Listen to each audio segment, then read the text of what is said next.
Hey, everybody, and welcome back to another exciting episode of Mind, Your Body, and Soul. I am Joseph Ward, representing Neighborhood Medical Center's Ryan White Prevention Team, and I want to give a shout out to my team, Ms. Elena Steeple and Mr. Matthias Sweet. Love you both, and give a shout out to our CEO, Ms. Janae Freeman, our IT team, Mr. Mark Leonard and Mr. Ian Costello, because those are the people behind the scene who help this podcast go, and everybody who supports us on all of our various platforms. Thank you, thank you, thank you. And remember, Mind Your Body and Soul is an educational podcast that focuses on all things health related to help our listeners learn more about the various health topics and information they may not have access to. We seek to inform, empower, uplift, and mobilize our listeners to become the healthiest versions of themselves. And remember, we're available on Wednesdays on our website, initially at www.nmcpodcast.com, as well as our parent website, www.neighborhoodmedicalcenter.org. But you also can catch us on this YouTube channel. Please subscribe to this Neighborhood Medical Center YouTube channel. Also, tell a friend to tell a friend to tell a friend to subscribe and share these videos because of the caliber of the information that you're receiving. We're also available on Anchor, Breaker, Radio Public, Pocket Cast, Spotify, Google Podcasts, and other podcast outlets. So we are out there making sure we are doing our best to get the information out there. So we're excited. We're in a great groove. We're ending this year on a good note, and we're extending our partnership with Tallahassee Memorial Healthcare, where I was born. So I always have to show love to TMH. But also, particularly for this month, we've had the pleasure of interviewing various doctors on the subject of breast cancer awareness. And today we will continue that installment of giving you more information about breast cancer awareness from various points of view. Most of us from the layman's standpoint, and I know from my point of view, breast cancer awareness, we know it comes in October. And in my world, I come from the world of athletics. When I see all the athletes wearing pink, it's breast cancer awareness. But one of the questions I always had is, where does awareness meet prevention? And that's one of the things that we're able to learn in these podcasts that we've been able to record over the past couple of weeks. And today, like I said, it's another installment. We have Dr. Karen Russell, and I'll give you some background information about her. So Dr. Russell is a board-certified medical oncologist, hematologist at Tallahassee Memorial Healthcare. She received her medical degree in 2002 from the University of Miami School of Medicine before going on to complete her residency at Naval Medical Center and the fellowship at Duke University Medical Center. Dr. Russell practices at the TMH Physician Partners Cancer and Hematology Practice and is board certified in medical oncology, hematology, and internal medicine. And she's greatly given us her time today so we can learn more about her oncology, hematology, and how all that plays into breast cancer. So welcome, Dr. Karen Russell. Thank you. Thank you for being here, and we're definitely excited to be able to learn from this standpoint, from the oncologist, hematologist standpoint, because I have known nothing about it, never really thought about that angle in the prevention of breast cancer. So we're definitely excited to learn more. So I know I gave a bit of information about you, but what we don't know about you, can you tell us a little bit more about you? But also, how did your journey start on this path of oncology, hematology? Well, thanks for having me. I'm from Florida. I grew up in Jacksonville and then down in Central Florida. My folks are all still down there. And so I took a Navy scholarship to pay for school at the U. And it's been interesting living in Tallahassee, being a graduate of the U. I bet. But I'm all ACC. My husband is a member of the Wolf Pack and grew up loving Carolina. And I'm trying to love the Noles. I'm rooting for them this year. You know what I'm saying? So it's good being in a strong ACC town for all of our love and interests. So great to be back in Florida. I've been back here about 6 years. I came back to TMH because I do clinical research as well.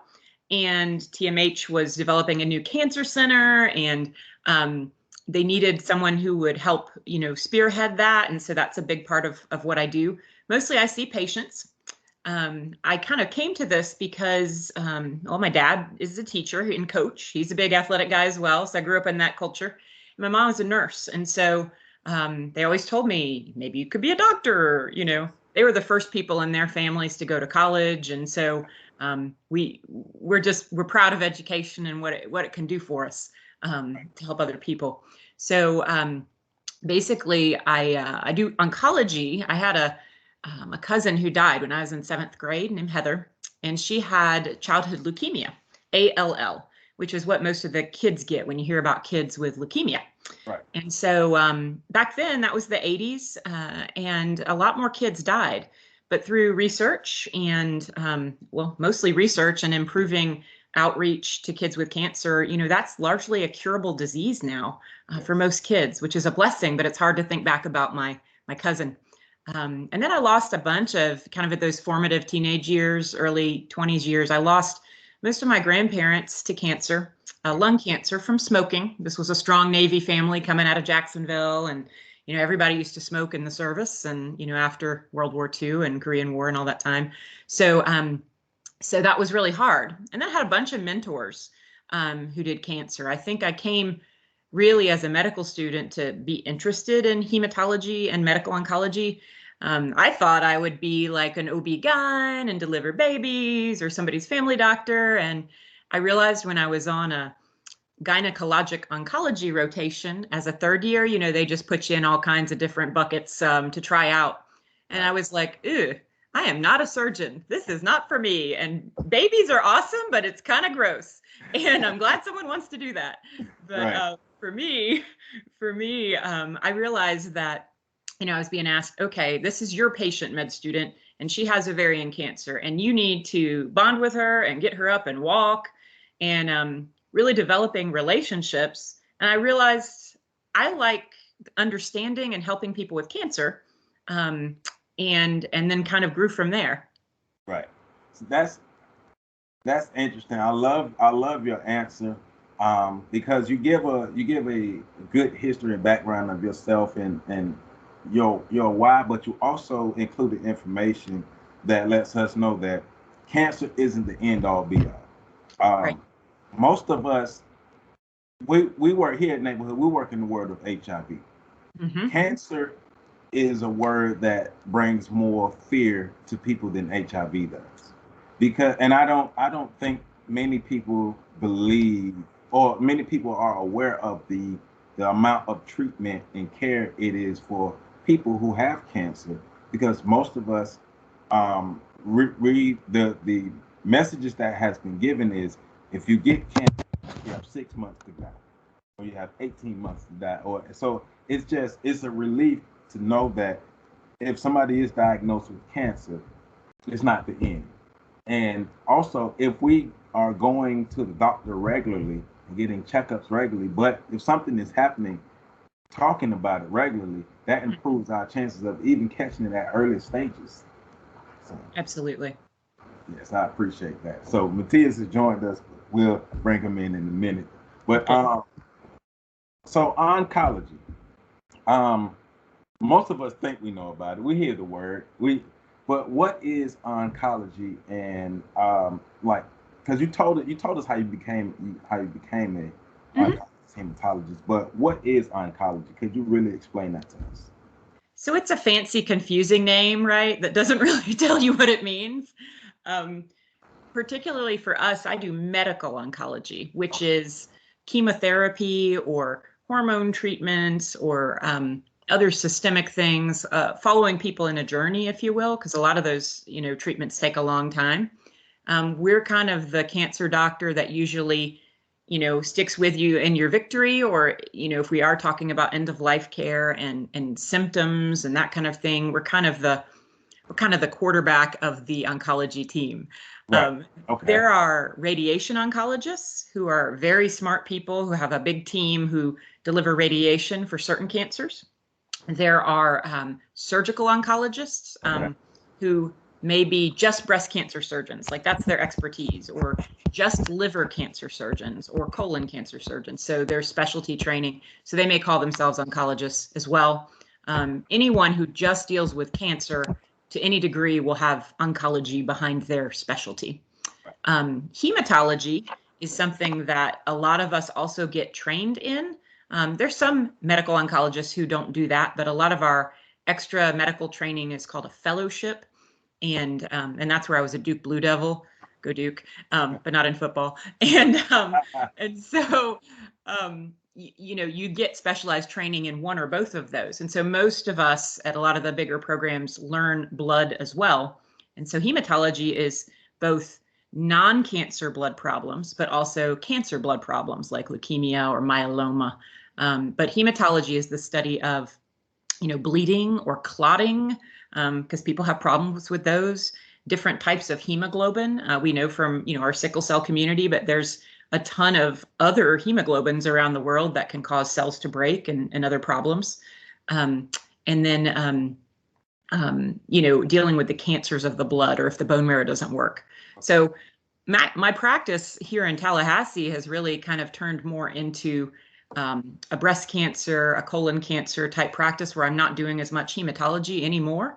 But those certifications are hard to get, so most of us keep them up.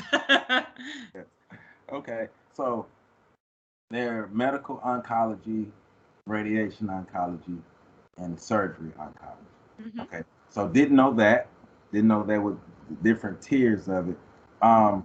So radiation oncology, let me back up, make sure. So oncology is dealing with cancers. Yes. They're dealing with understanding cancers and how to better treat cancer. So that's right. Radiation oncology, okay, you're studying, and just helping me understand, this studying cancers under radiation or studying the effects of radiation on cancer?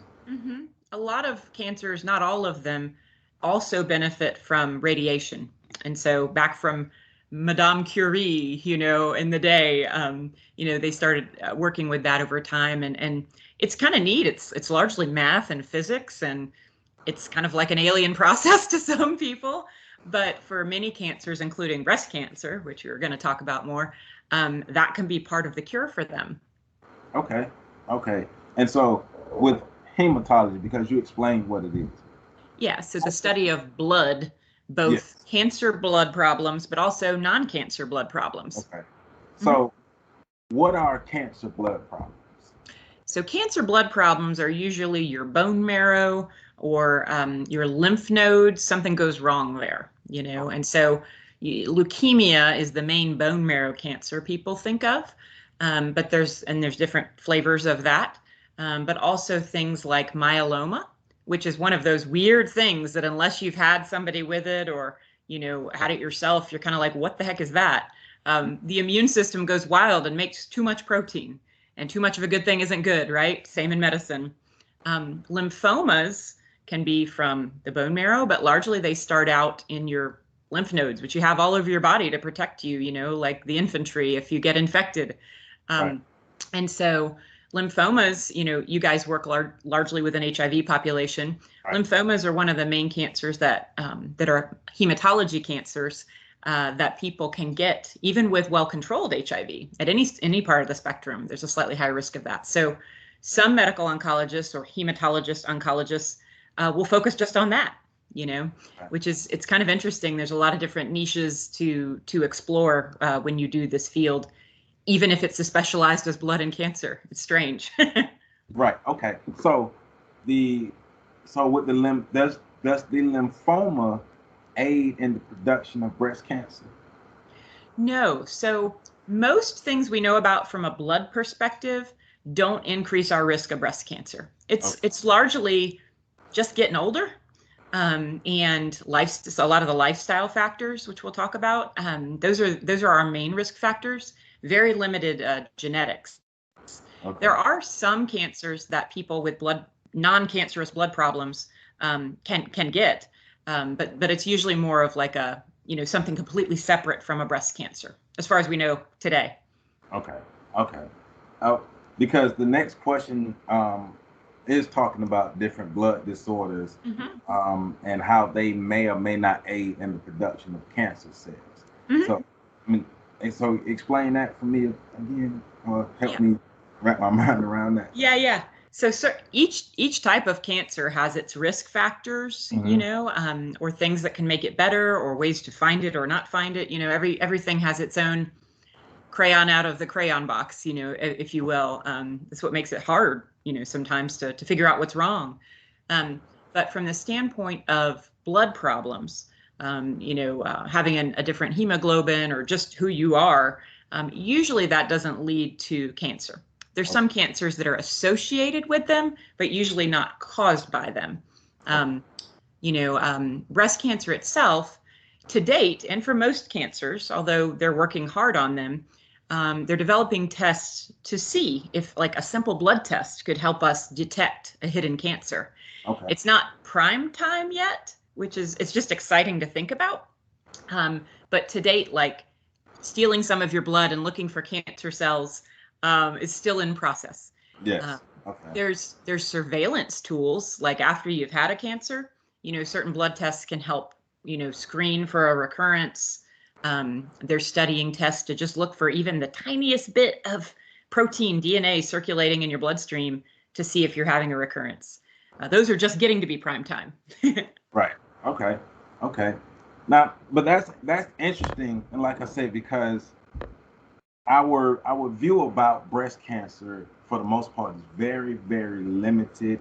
Mhm. It's commercialized a lot, and so we we only think about, hey, if I join a walk, and I'm not saying people don't do these things, but if I Sure, join a sure. walk, I do these things. Um, yeah, a contribution has been made, but I'm always looking for the next step in the best ways to actually prevent it. And I started thinking about that more often when Hmm. I started working in HIV prevention, because Hmm. that's where they trained us to go. Our minds is, how do we stop this from happening or even reduce the symptoms? So Yeah. from a oncologist, hematologist standpoint, how has the technology, or how has the tools that they give you all to help prevent cancers, how has that improved over time? Right. So since about 1987, if you can believe that, lung cancer became the most common cancer to kill women and men. It still is, by a lot, actually. But breast cancer dropped down to number two as the killer for women. And it's continued to decline in women over 50, the death rate. Under 50, we still have a lot of young women who Mhm. nobody expects to get breast cancer. Um, uh, the death rate's the same. So we have some work to do there. But it's about 43,000 women per year in the US, which is way too many. It Right. is the number one cancer in incidence, just not death anymore, thankfully. So some of that is largely through screening, right? Mhm. Is breast awareness, as we say. They Right. don't say do yourself breast exam. They say have breast awareness, which is just changes, right? Right. Um, and then getting mammograms to people, and having women and occasionally men realize this is a simple thing you can do to catch it when it's early.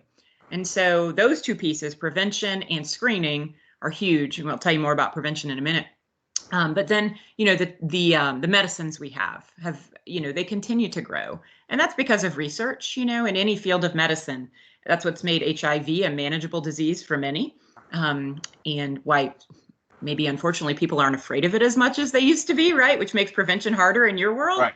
Right. Um, but same with cancer. Research is really what makes the difference. The new therapies, the new ways of reaching people, outcomes research in communities as well, which is what you guys are involved in a lot.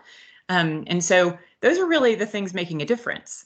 Um, so any what I tell women is any change, you need to get looked at by somebody in medicine.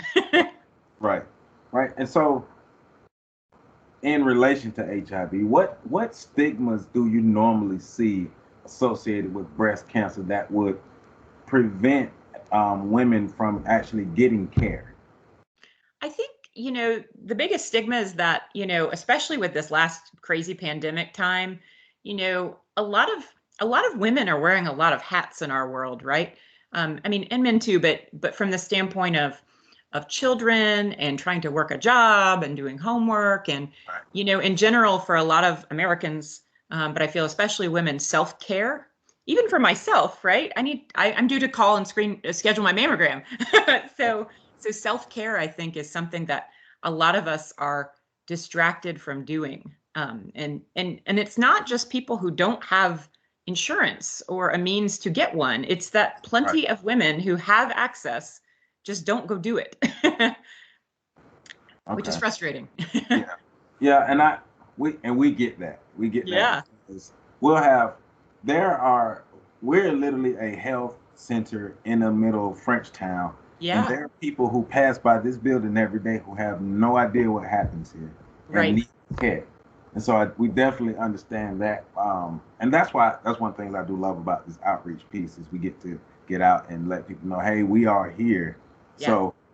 So do you guys have even in that, like what type of messaging and outreach or ways of getting the information out about the services you provide? How do you go about doing that? So well, pre-COVID, we did a lot more community events. We have a lot of tools and people who are all about, being in the community and being the face of TMH and the Cancer Center. I'm hoping soon we get back to that because it's been really hard. Yes. A lot of for any illness that we've been tracking, right? Trying to get people screened, trying to get people just the help they need.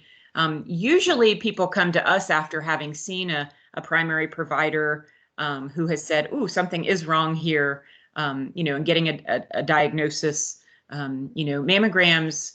You guys help facilitate mammograms and ultrasounds for Right. women and men. Right. TMH has a program, the Walker Breast Center, the radiology practices in town, a lot of the primary care. We're not supposed to use the ER as our primary care, Right. but there are some people who are so desperate and they have a breast mass or something that they'll go in. And I'm happy even with that because then they can get to us. Right. Right. Yeah, But once again, for our audience, that's why we exist. That's why Bond Community Health Center exists. that's So you right. don't have to go to the ER. And Correct. we will be the ones working alongside people like Dr. Russell to help refer you to get the care that you need. And we fairly qualified health centers, just to say that for the people, if you don't have health insurance or you don't have a lot of money to spend on your healthcare services, that's why we exist again. Either come to neighborhood or come to Bond. Just get your services. That's right. So just take a break. Matthias, you're on mute. So take yourself off mute so we can introduce you and we can hear your lovely speaking and singing voice. He doing a million jobs. It's in the middle of the Hey, how you doing? I'm sorry. Hey. in the middle of COVID testing the whole city. Yeah. Yes, I'm sorry. I do apologize and just trying to, So I just wanted to introduce Matthias. This is Dr. Karen Russell. Hey, Dr. Miss Hey. Dr. Karen, how you doing? Good to see you, Matthias, man. he's the director of our Ryan White programs. Sweet. So bring you up to speed. We're talking about oncology and hematology because she's an Okay. oncologist at TMH and giving us the point of view of breast cancer from the oncology hematology standpoint, a point of view we've never had. So I do want to ask this question. Are you able to detect cancers in the blood? And if so, how does that process happen? So not so much yet. You know, Okay. if it's a blood cancer, of course, that's the main way of doing it, right? Is something's wrong with the blood, and then they're referred to us, and a lot of times we have to stick a needle in their bone and figure out what's going on in the bone marrow. That's where Right. most of those start. For breast cancer, lung, colon, solid tumors, they call them, that aren't of the blood, there isn't a good screening test. There's some proteins you can test for and such, but it's still kind of the wave of the future, what we hope to be able to do in the next, everyone says, oh, in the next 20 years, do that. Something called circulating tumor cells, or CTCs, that are being studied in a lot of cancers. And the reason they're not prime time yet is that, you might find something, but then you don't find a cancer. Or there's a whole lot of them, somebody who's had breast cancer, for instance, but there's no sign of their cancer. So what do you do with that person? And so there's a lot of questions about it. But the other piece is that people are studying just, can I find cancer DNA, things that shouldn't be in the bloodstream? Can I detect that, particularly in people who are survivors of cancer? So as a means of surveillance. But we're not sure yet, we watch them more closely, but like that leads to a lot of anxiety, right? If you knew you might have something, but you don't see it, so what do you do with it? So there's these kind of ethical questions too. What's the right thing for a patient? Okay. Right. That's interesting. And you saw blood cancer. So just to make sure I get blood cancers. Uh-huh. And earlier we mentioned the bone marrow. So I've heard of bone marrow cancers before. Mm-hmm. So there's a difference between blood cancers and bone marrow cancers.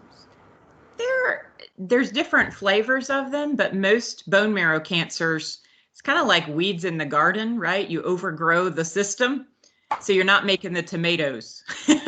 And you can see that in the blood. Got it. Okay. So what do you do? Is the technology advanced enough to be able to detect what can cause like a bone marrow cancer? Yeah. A lot of what's been interesting in the last probably 10 years is something called genomics. And if you have a cancer of any kind, right? They've developed this for most cancers so not as a prevention tool, but as a helpful diagnostic tool, you can kind of figure out what are some of the mutations, the bad stuff that's happened to make it a cancer. Right. And then some of those you can target. A lot of with medicines, with new medicines that have been proven through research and patients who've gone before and done that. But that doesn't apply to everything. Right. There's certain things turned on or off to make a cancer, and a lot of times it's millions or billions of things wrong, which is crazy to think about. But right. That's why it's so hard to treat as a problem. I wish there was a cure for every cancer. I would love to put myself out of business. No. There's some wild people out there who think we're hiding the cure for cancer, and we want people. Yeah. If we were hiding the cure, man, let's keep everybody alive so we can keep making money off of them, right? Exactly. But no. People die. Exactly. We're not hiding the cure. That's the truth. That is the truth. So, same with HIV. There's a lot of those kind of conspiracies. Right. So, okay. I guess one of my ultimate questions is, does any other form of cancer, so let's say I have a family history of cancer, or I have a personal history of cancer, and I'm a woman, can any of those, the presence of that family history of various types of cancer, or any of the cancers that I may have had, can any of those lead to breast cancer in the future? Absolutely. And that's an important thing. One, it's important to have a medical provider looking at you routinely of some flavor and type, right? And asking that question. If family history is a huge part of getting to know somebody, right? And so for breast cancer in particular, there are more and more things we're finding out that can lead to it. Now, most breast cancers are not genetic. It's probably, depending on where you live, less than 15%, less than 10%. Most of them are just from getting older. The privilege of aging leads to more cancers for most of us. But in families, like if you knew that your mom had breast cancer at 40 or 50, whether you're a man or a woman, as a kiddo, you need to tell your doctor, because you may need earlier screening than the average bear, which for most women is 40 to start mammograms. That's true. Yeah. All right. So it says it's interesting because the world of breast cancer, just the world of cancer, period. But right. When you and this is like one of my nerd moments, because I just love coming across new information and deep dive in it. And because as an outreach specialist and health educator, I try to do my best, and I ask questions in a specific way to help me understand. So when I'm giving the information to others, I can make sure I understand it and can explain it fully. And I do want to thank you for the way you are explaining this, because it helps me understand, take this information back, and I know our listeners and our viewers are definitely going to enjoy how you answer the questions and give it in, and you like football too, so that's Yes, yes. That's Joe right there, all day long, Right. football. So, so well, with you saying that, Matthias, another question popped in my head. Do we? 'Cause we're in the world of HIV, and this may not happen, but just curious. Does the presence of viral diseases like HIV or any other diseases that a person can contract or develop over time, do those contribute to a production of breast cancer cells or anything like that? Because I know we talked about lifestyle. We'll get into this more, but Yeah. can No, that happen? not so much. So most breast cancers are lifestyle, and that little bit of genetics. There's some very rare types that aren't like the mainstream type things where you wonder. And, but most viral related illnesses are lymphoma or leukemia, like we talked about, blood problems. The Right. other big virus is human papillomavirus, which is what, people talk all the time about. We have a vaccine for that, usually in teenage years, and people are, I don't know why it's been such an issue compared to getting measles and mumps, rubella for your kiddo, when they're one. But that vaccine actually can save lives too. And because human papillomavirus, you can get that and not know it from a first sexual encounter, and it doesn't Right. have to be full, it can just be skin, and then you have it for the rest of your life. And it can lead to cervical cancer, penile cancer, which no man in their life ever wants, anal Right. cancer, and head and neck cancer. So, and sometimes completely unrelated from sexual contact. A lot of young people are getting tongue cancers and tonsil cancers from human papillomavirus. And so that's the other main one we think of. But you're right, just from a curiosity standpoint, we wonder if other cancers are related to things we encounter in the environment. Just kind of makes sense given we know those do, right?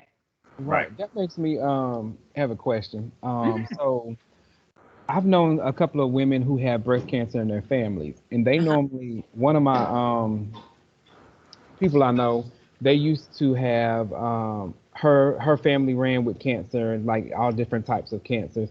So she went and did a blood test to test for if she had the markers of where she could, and then she Mhm. ended up having a mastectomy to Mhm. go ahead like a preventative. So how does all that work? Is that something that you do as well? It's something we work with medical geneticists. We actually Okay. have that program in Tallahassee. There aren't many programs in the state for that. The universities have them, and then we have them. And so we have a geneticist in town with genetic counselors. So usually when you have those families where there's a whole bunch of cancers, and you're worried about something inherited, so you can Right. speak to the younger generation or their siblings or whatnot. Um, you know, you try to test the person with the cancer first, right? So that's a person, if they're negative for everything you could possibly test for, then you either have something we don't know about yet, Right. or the kid, your kid or sibling doesn't need to be tested because we wouldn't find anything. I suspect what your friend and their family may have had is the BRCA gene.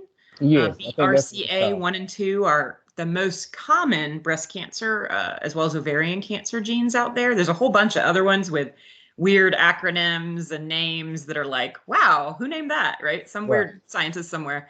But those, if you find that, in the person with cancer, maybe a 50 or 40-year-old woman, because those often present earlier, which is kind of what I was talking about. Tell your doctor if your mom had breast cancer at 40, or that's a high risk population. So Right. you would try to test the person with the cancer to see if they have that gene.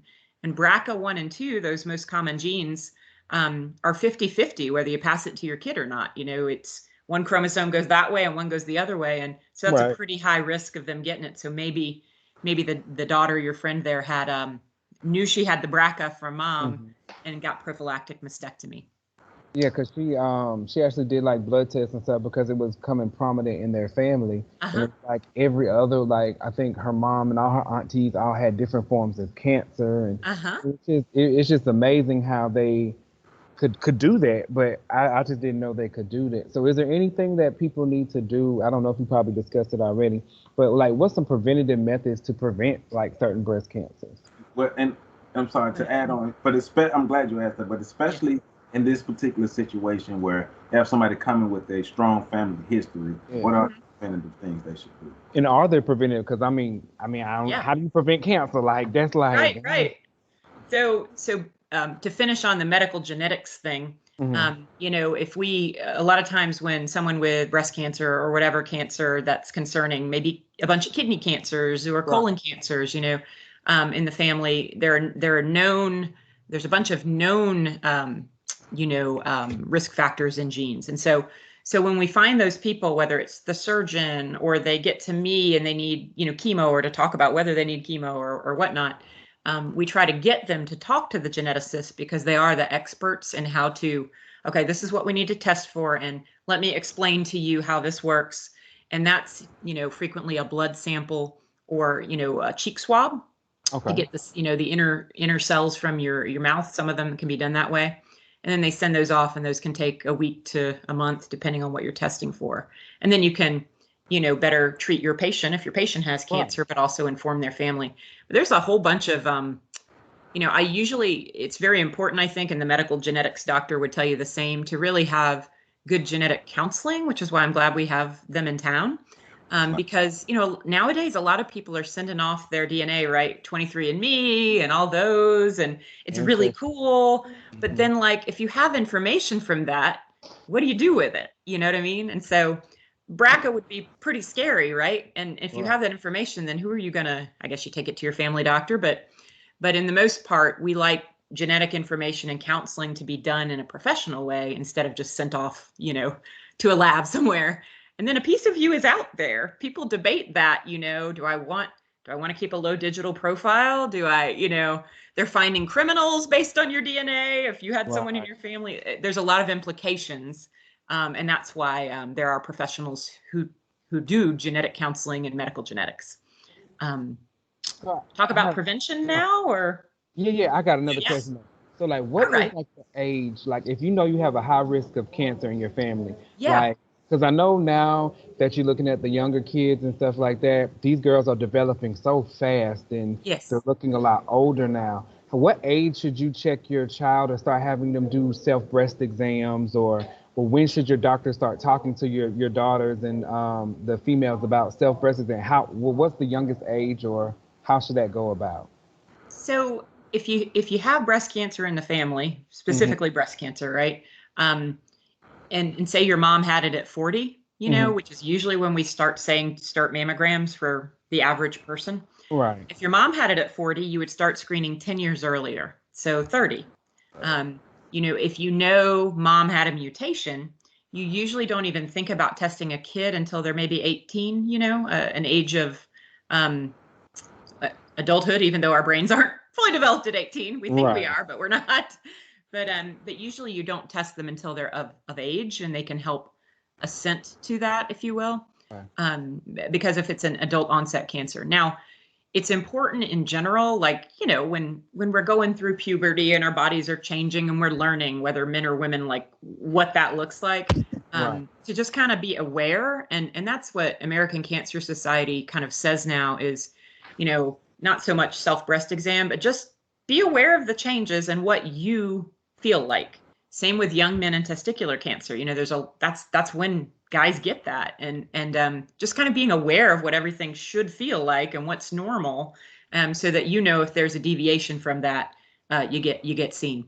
But in general, for screening tests, 10 years before the person who had the cancer in the family, you should start a little earlier. Okay. So the prevention piece, Right.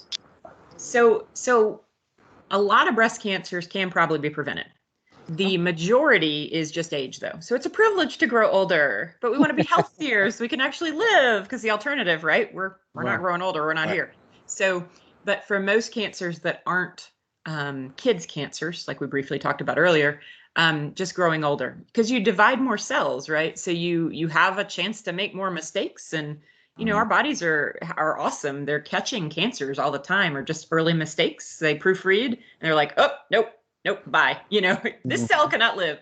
But sometimes they miss those. And a lot of the genetic mutations, like we're talking about BRCA is a tumor suppressor gene. So if you take out a copy of that, then you have less chance of finding the mistakes. And so more mistakes can perpetuate and then develop a cancer earlier. That's how most of those mutations work. And so, the biggest thing really is, how do we have healthy aging? If we know we're at risk, okay, we talked about the screening things already. Right. Every woman should have an idea of what the breast should feel like for her. And if there's a change, get seen.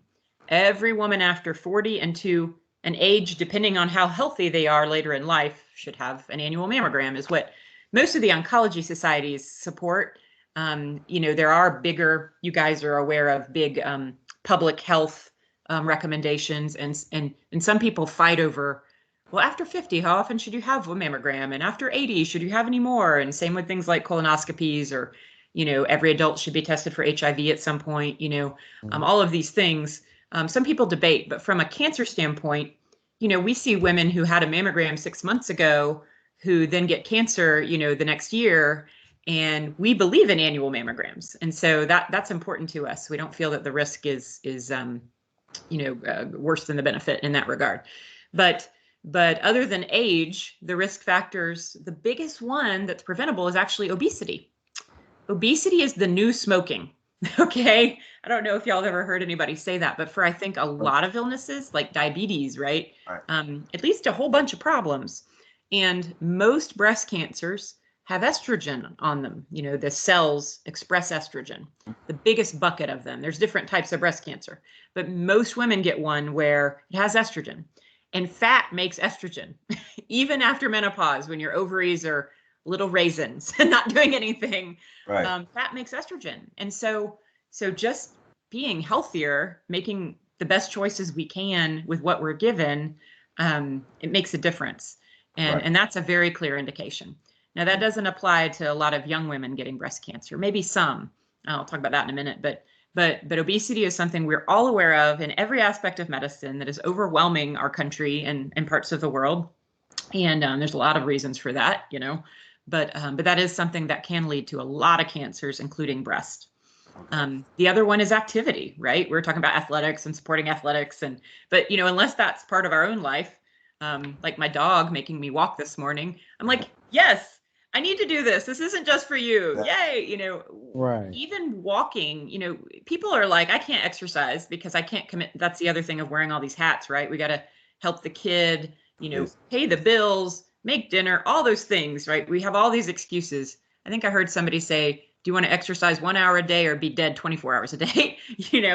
But for cancer, like, we know what we're supposed to do. That's something that helps us, not only for healthy weight, but there's a big publication by NIH, NCI, about 5-ish years ago, talking about low impact activity. So that's not aerobics. So strolling, walking, light walking, looking at the trees, or exercise bike. How you go to the gym and you get on that bike and somebody's turned the resistance all the way down and you're like, and you just spin like that.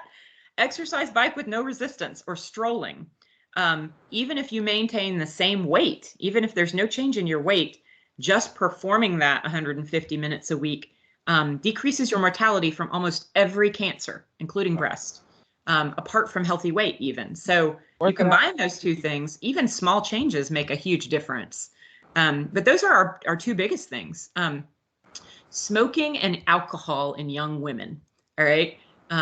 Particularly before women have a first kid, because when you have that baby, your breast, the milk and all that stuff, you have a final differentiation of the breast, and it's designed to feed kids, and so before that happens, before first kid, so like when, in those experimenting years of your early 20s where, you're either learning your trade or you're in school or whatever, and you have parties, smoking and alcohol before the breast fully develops increases your risk of breast cancer later, which is, the chicken's flown the coop a lot of the time by that point.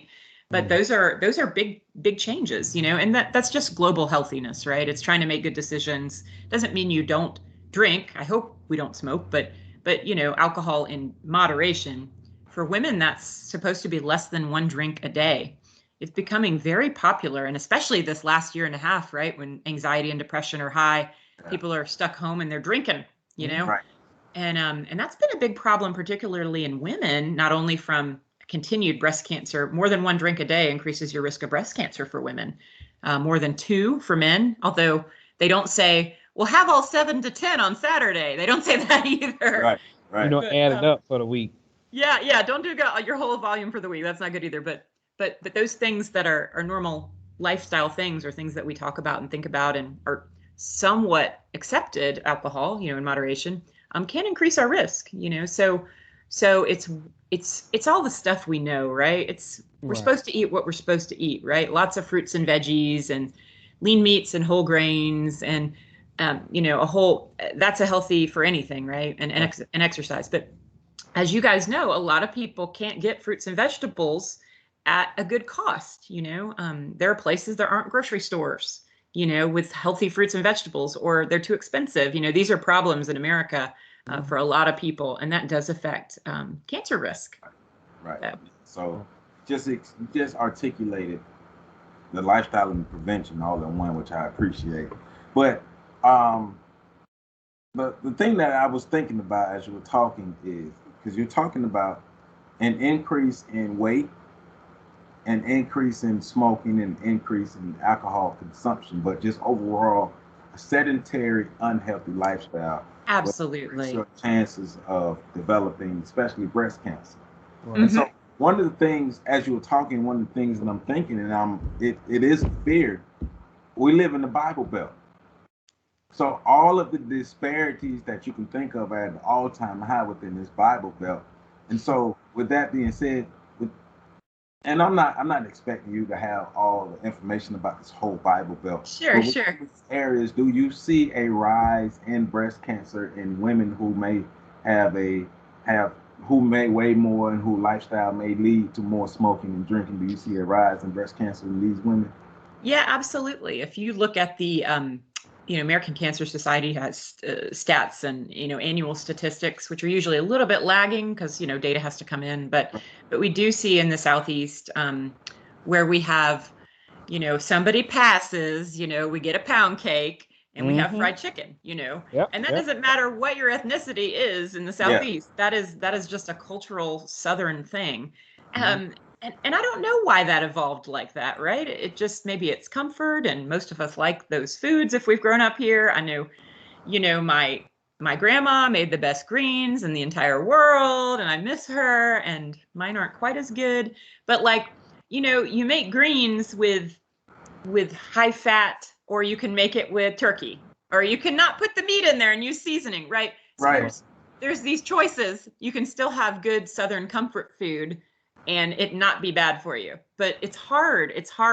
And I think a lot of our social development around the church, which the church does everything for so many people, but we have some weird patterns. And I think we've seen a lot of weird, unfortunate church things in the last year and a half, right? Right. But there's some weird patterns that have sat there for a long time and not been explored across the board, with the Southern churches. But one of those is comfort food and eating a lot of unhealthy stuff for us as a social event, to celebrate or to mourn. Yeah. Okay. That is why we definitely support those health ministries at the different churches. Because, it's huge. But we would love to see, and shout out to the ladies, because usually the health ministries are majority women. So let's start to get this 50-50 men and women so we can get our total community healthy. But, awesome. Yeah. Yeah. Absolutely. That's real, and it's on point what you're saying, because and the onus is not all on the religious community, but we in the South, we understand the influence it has. But I think I was either watching a comedian or somebody on social media, and they talked about how a person could die of like diabetes or heart disease, and then you go to the funeral and eat the same food that killed the person. You're That's exactly right. So comfort food is real, because I'm in mourning, but I'm so used to eating this food that killed my relative, but it makes us feel good. Yes. And it's just something you can think about.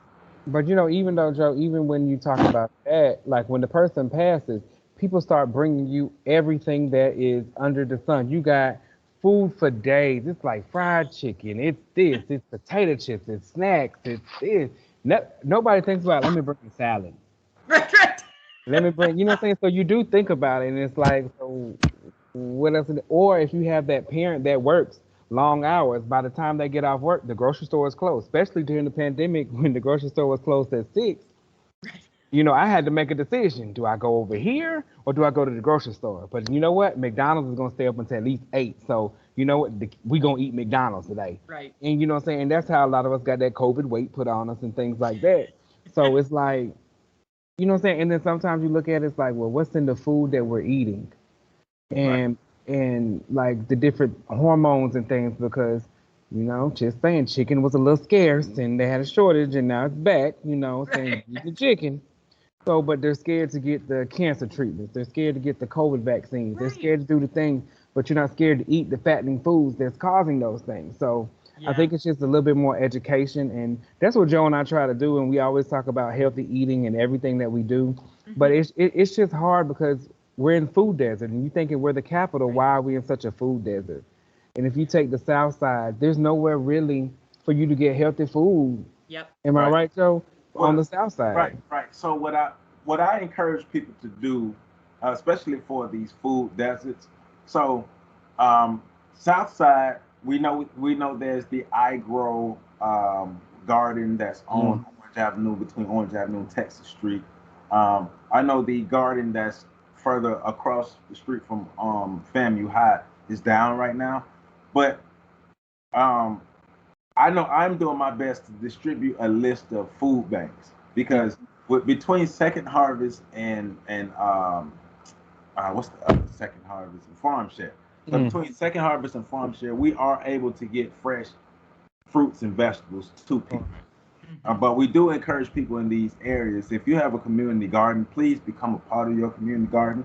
But and please stay tuned to us, because we'll make sure we do our best to get more information out. But if you could find the different food distributions, either Second Harvest or Farm Share food distributions within your community, that's the fresh fruits and vegetables. If you have transportation, I know on the South Side we do have a Piggly Wiggly. So Piggly Wiggly has fresh fruits and vegetables. If you can make it to the flea market on the weekends, the farmers on the flea market, but also in Frenchtown, the farmers market every Saturday.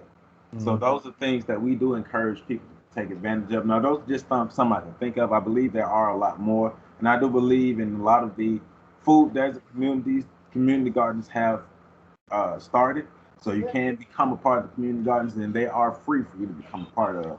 So, and they can even check with, since we're out of Bible Belt, a lot of the churches actually go about and do farm shares and stuff. I see them all the time on Facebook and things like that. So if you don't know, just reach out to local, your local churches, your local community people. You can always contact, saying me and Joe. But there are places, and especially with it becoming the holidays, we really need to make sure we watch what we eat and do things and get those healthy things. I'm one of them. I need more greens on my plate. I know the healthy green stuff, so But you know what I'm saying? But with the Thanksgiving and stuff, you're gonna start seeing a lot more food pantries open up, because we really trying to make sure we can get those things for you. So, what I'm saying? At least we can help some way to limit that. exactly. But so, So but this, with that being said, because I thank you for that, because we are going into the holidays. So hmm from the standpoint of an oncologist and a hematologist, and in the spirit of breast cancer prevention, what tips would you give us going into the holidays to help us make the best choices to reduce our chances of developing cancer? So, a lot of people still haven't done their screening, right? So from this whole last year, we're still getting a lot of people coming in with bad breast cancer or bad colon cancer. So, there's 5 million things to do. Just put taking care of yourself on your list. So that's part one. Part two is, if you have, like, as you were saying, if you haven't explored any of these other ways to find help, sometimes you have maybe at least a couple days off in the holidays, maybe not a week, but a couple days. Maybe you use that to explore some healthier things for your family. Or you look at, where can I go walk and feel safe?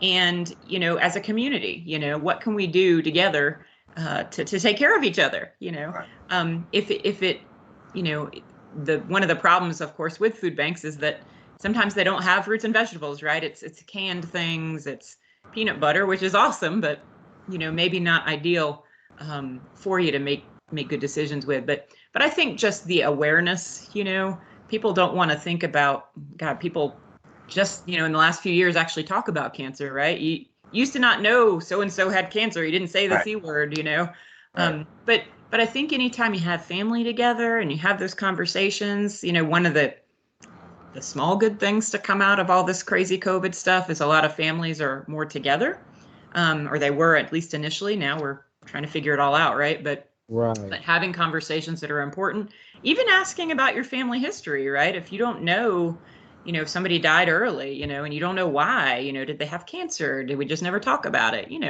Just getting information. I think it's a good time because you usually are seeing people. So those are good connections. Okay, I have a question too. So I know October is Breast Cancer Awareness Month and everything. So do you know of any places that are offering these services? Like, how do the TMH offer like free mammograms, or sometimes I know they do things in Cascade Park, and I know sometimes neighborhood does events. Everybody's kind of scared with COVID right now, trying to do huge events and do things like that. But I know they used to have a big, I want to say a Sharon Ewan or somebody walk or something at Cascade where they came out and did mammograms. So do you know of anything happening right now? So if they do have a chance maybe on a Saturday to get a quick mammogram? I'm not sure exactly. I know TMH's website, they have a Go Pink for this month. There is a whole list of events, but I don't think the races, those were largely part of both American Cancer Society and Susan G. Komen. I don't think those have started up anywhere again yet. That was a huge, awesome community event to pull a ton of people together to talk about it. A lot of people, so I can't say for sure. I would say in general, if you don't have somebody, any place will help direct you. Any office, if you're desperate, if you called us, even we would find a way to get you taken care of. And that's the measure of it. That's what you're supposed to be doing, to care for people. So there's always a way. And at least at our program, we will find a way to take care of anybody, which is a blessing to work for that kind of a hospital system. But there, as you guys know, there's a ton of those opportunities in town. It's just, taking a second to assess yourself and care about yourself, which you have to, or else you can't care for everyone around you, right? Especially if you have younger children. And that's one of the things we see. We do see a lot of younger women in our community. I don't know if this is what you want to talk about yet, but there are younger women. There are people who never eaten at McDonald's who get a horrible cancer, and it's hard not to eat at McDonald's in your whole life. But I've had a few of these patients who are completely off the chain, like organic, and ground their own grain. Okay, crazy. Like you're like, wow, you like lived on the the farm. Right. Get horrible cancer. So everything we're talking about is for the majority of people. We can make good choices to lower our risk. But there's some situations where it just happens, right? And we don't find a genetic reason in the 30-year-old with breast cancer. And this happens to a lot of our young Black and Latin women. Okay, there's a bucket of breast cancer under 50. And interestingly, from age 18 to 39, the number one cancer in women is breast cancer. Okay. That bucket, if you will, is largely younger Black and Latin women. There are some Caucasian women, but we're wondering what, people have been studying this for probably about the last 10 years since they really assessed that, wow, there is a difference here. What is it? How can we intervene in this situation? And there are different types of breast cancer. We were talking about the estrogen positive, something called HER2 negative, the biggest bucket, whether you're 20 or 90. But there's something called triple negative breast cancer. I don't know if you've ever heard that term, but it's out there. It's about 10 or 15% of women getting breast cancer, but a lot of them are young. A lot of them are related to the BRCA gene, but many are not. And it's the most aggressive type of breast cancer. And a lot of young Black women in our community and in other communities get this. It's usually something you feel. It's not usually because, you're under 40. Right. So that whole breast awareness thing needs to be out there, and you need to pay attention. Tons of young women, they're like, oh, I felt it for a month. Sometimes that's true. Sometimes it grows that fast, but sometimes these are just women who were trying to survive in this last year and a half and just, didn't get looked at or didn't try to find a way to get somebody to see them. Right. One of the things we think that might be related to this is low vitamin D for triple negative, especially in women of color, because none of us are getting a whole lot of sunlight right now. No, we're not. And I mean, even before COVID, right? We're often many times sedentary. We're inside. We have media like this one, but you can listen to this one as you walk, right? Right. But vitamin D seems to play a role in triple negative, and right, vitamin D is made in your skin, so you need a certain amount of sun exposure, maybe for your seasonal depression too, unless you live in Seattle. But there's something to be said for that, and we think there's some risk there, because a lot of my young Black women that I test their vitamin D, when we find their cancer, it's like in the single digits. And we can't say, well, how much is this playing a role? But it's very interesting to us as oncologists, and it's a simple thing to try to address. A lot of times when your vitamin D is low, you don't feel good either. A lot of people are lactose intolerant, so eating dairy, you're not getting your vitamin D that way. So you need sunlight, and usually 20, maybe 30 minutes a day. That's hard, but that can be driving in your car. Wow. Yeah. And that I'm very passionate about that, because I see a lot of these women, and if it's something simple that can at least help, it may not be perfect, right? There's also some data that's suggesting that trying to maintain a normal vitamin D can also prevent colon cancer, a lot of them. And so two of our biggest cancers, something that simple, and both of which, young woman breast cancer and colon cancer, are largely of higher incidence in an African American community. So it's just something simple that we can do. And if you're not seeing a doctor, that's something you ask when you finally go see a doctor or other provider. Maybe we could check my vitamin D level and see what it is. There's over-the-counter supplements, 800 units a day, 1,000 units a day. Most people won't get in trouble taking that. Too much of a good thing isn't good for vitamin D. It can cause high calcium, but it's hard to get to that level in our current world. So thinking about supplementing, or at least asking your doctor to test you, I think is useful. And when I find that, we replete it. And whether it's placebo or not, a lot of women just feel better and have less aches and pains when their vitamin D is normal. But that I think that's playing a big role, and we're just not entirely sure how it's completely causing this, or it's not the only factor, but it's potentially one of them for this aggressive type of breast cancer. Right.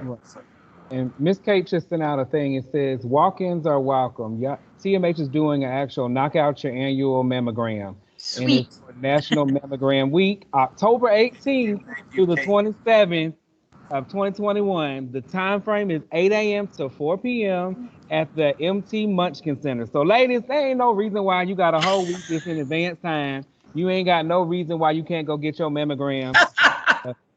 Knock out your mammogram annual event. Walk-ins welcome during this event. You can even call 850-431-5433. Again, 850-431-5433. So you can set an appointment, so you don't have to worry about it. So there ain't no reason. You can walk in, you can set an appointment. It wastes with your time. So why not go get your annual mammogram at our TMH's Knock Out Your Annual Mammogram event? Okay? So there should be no reason why women in Tallahassee, Gaston County, anywhere around surrounding areas can't get a mammogram. October 18th, that's over 11 days away, right? No, 9 days away. So you ain't got no reason. October 18th through the 22nd. So there's no reason for that. And that information will be in the description. So you will see that. But so, and we're about to wrap this up, but I do need to say this, and I kind of wanted to speak to this. Our modern lifestyles aren't the healthiest. So if I'm like this all day, on my phone all day, I'm not walking, I'm not moving, I'm not doing this, I'm not doing that. It's one thing to see somebody on social media working out and I'm sitting down. And it's another thing to actually be the person that's working out. And so it's what the information we're picking up from these series of interviews is it's okay to pursue your dreams. it's okay to have goals and it's okay to work hard.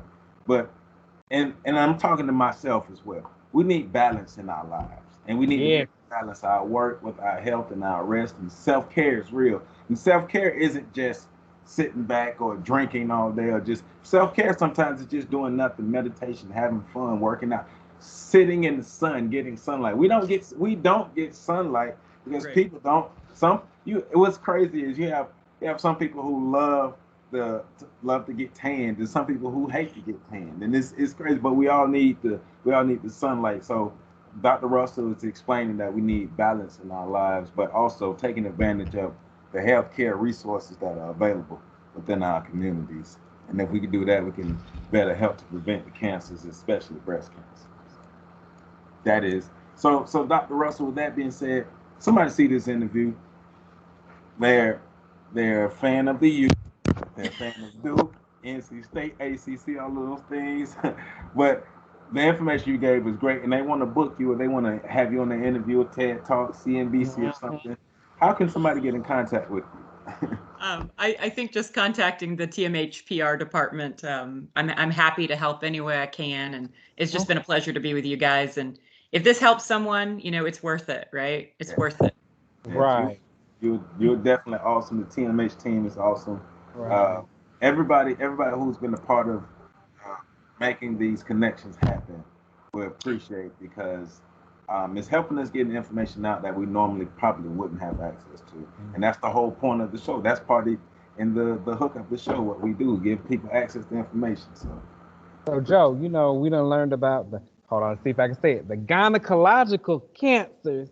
And so now we're learning that, there was multiple things besides just vaginal cancer and things with uterus and I just thought breast cancer was breast cancer. I honestly did not know that there were different stages, well, I mean, I knew there were different stages, but different types of breast cancer. And you know what I'm saying? That's what we learned about with the gynecological cancers with the uterus and everything else. So it's like, wow, like you're really bringing us more information because for people like myself and Joe who are just like regular guys, we don't. It's breast cancer. We didn't know that there's different types of breast cancer and how it affects other people and things like that. So I think it's just great education because a lot of people don't know that there's different types of breast cancer. They just think it's breast cancer and that's it. And there's a treatment, you get chemo and that's it. But there's different things that we're able to do for those things. So oh yeah, I really thank you so much for coming on and explaining that because you enlightened me and educated me and made my, saying my span a little bit broader. So now when we go educate people, we have a thing to say, hey, that's not just regular breast cancer. It could be something else. So you might need to get a genetic checkup and things like that. So right. I really do Genetic appreciate you cancer for is helping something expand that we our learned. knowledge. We definitely Perfect. learned about genetic cancer Perfect. these last couple of weeks. Mhm. Yeah. Thank you all. All Thank right. you all. And with that being said, remember that Mind Your Body and Soul is an educational podcast, which you just saw. It's an educational podcast that focuses on all things health related to help our listeners learn more about the various health topics and information they may not have access to. We seek to inform, empower, uplift, and mobilize our listeners to become the healthiest versions of themselves. Remember, we're available every Wednesday, www.nmcpodcast.com, as well as www.neighborhoodmedicalcenter.org. Also available on YouTube, Neighborhood Medical Center. Subscribe, hit that notification bell.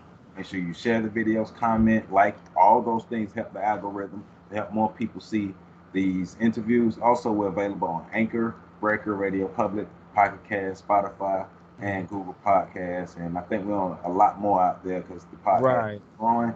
We appreciate everybody who is helping this podcast grow.